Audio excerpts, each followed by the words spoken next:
Something that some of you may remember is the fact that Pokemon as a franchise has got a lot of different things that you can check out within the games. And one of these things, of course, is side quests. They're not as prevalent in Pokemon as some other games. However, some of the side quests in Pokemon are somewhat strange. And today I want to look at specifically that, like strange and random side quests from Pokemon that you might remember. Also, a big thank you once again to my good friend Subarashii for the research work on this video. I really appreciate it, mate. Thank you so much. And you can find the links to his social media down below. Let's get started.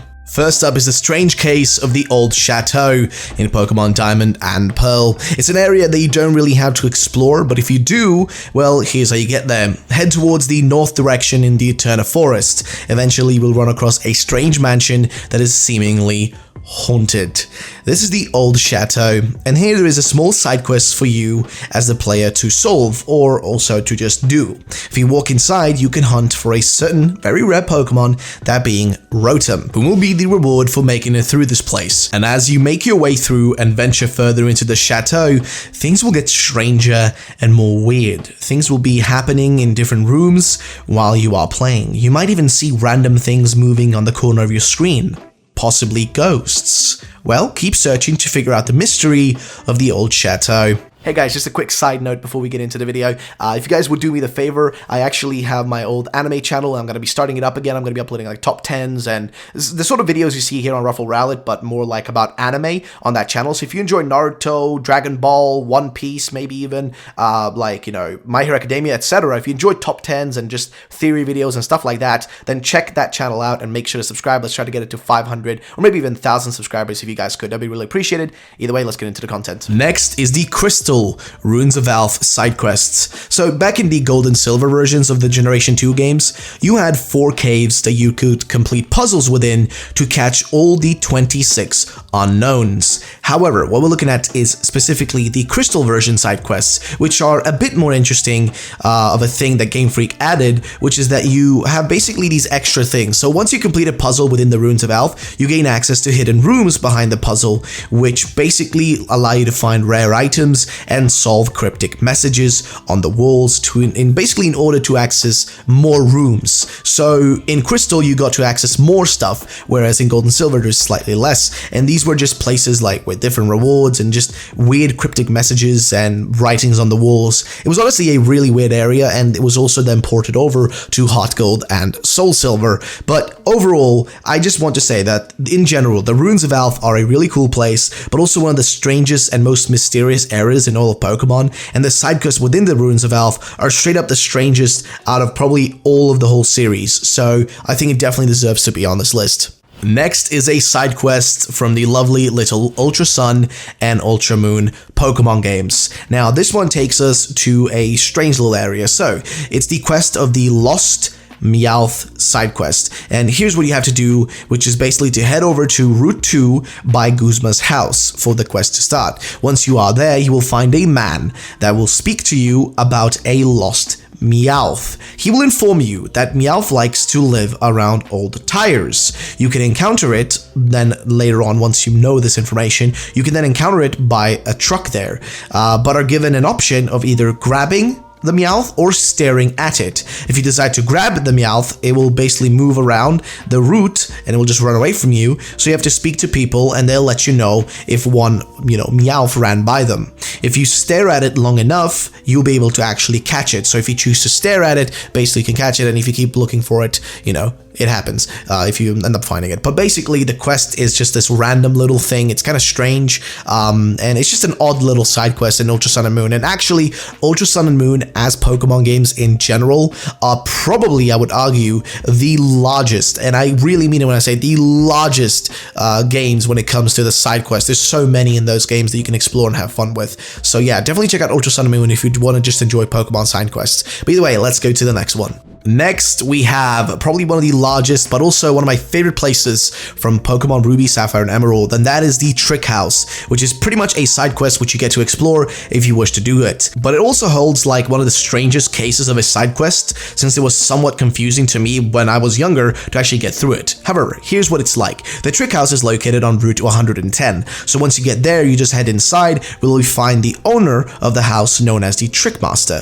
who poses a set of challenges for you to complete. complete. Once you are inside, and once you start the, quite a few different puzzles, you start to get through them. And also keep in mind that all the kind of different puzzles differ between Ruby, Sapphire, and then Emerald, as well as Omega Ruby and Alpha Sapphire. So keep that in mind. However, once you're inside, you start doing these puzzles, and here's basically what the puzzles will look like. And we're specifically going to look at the Emerald puzzles, since it's kind of the most complete version to look at.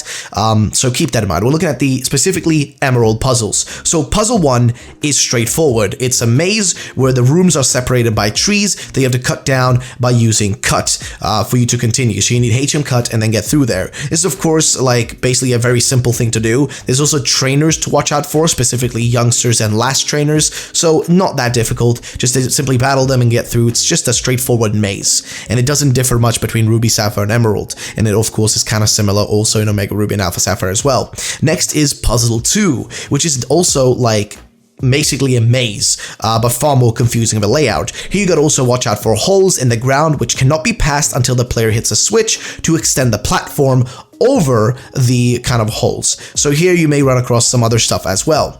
Then you have puzzle 3. Here you have a room full of alternating red and blue doors, which you simply just gotta step on the right switches for the right things to show up. And also there are rocks which can be smashed with Rock Smash. Next is puzzle 4, which is just a room full of boulders that you must be pushing aside with HM strength, so not that difficult. Puzzle 5 is a room with a sequence of 5 mecha dolls that will ask the player questions of escalating difficulty. By answering questions correct, you continue, while incorrect answers send the player back to the start of the room, so just gotta make sure you answer them correctly.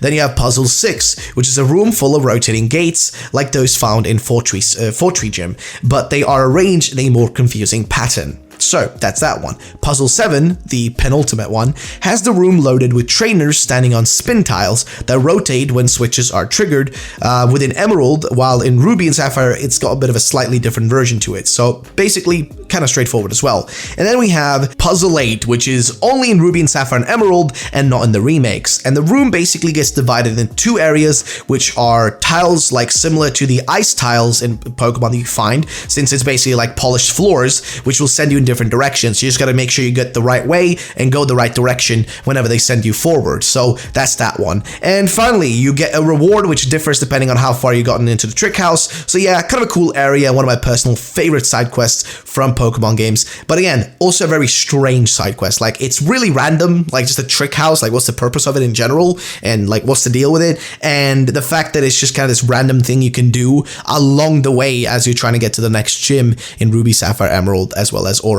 So yeah, just random and fun. Let's go to the next one. And finally, we have the Fuego Ironworks side quest. So the Ironworks is an area that is located between Floaroma Town to the south and Route 205 to the east. It's only really accessible to you once you have the HM Surf to actually surf over to the kind of little island area. But first of all, what is the Fuego Ironworks to begin with? Well, it's a sort of building or company which basically refines iron ore that is mined from Mount Coronet to make iron for manufacturing of mechanical parts and stuff within the Sinnoh region. Their motto being home to molten foundries. The whole place is owned by Mr. Fuego, a man who will give away a free Firestone to you as the player if you actually reach him, which brings us back to the whole point of this, little side quest. How do you actually get there? Well, for you to reach him, again, you need to surf over to the Fuego Ironworks. Once you do this, you will run across several trainers within the actual building, but also there is some grass outside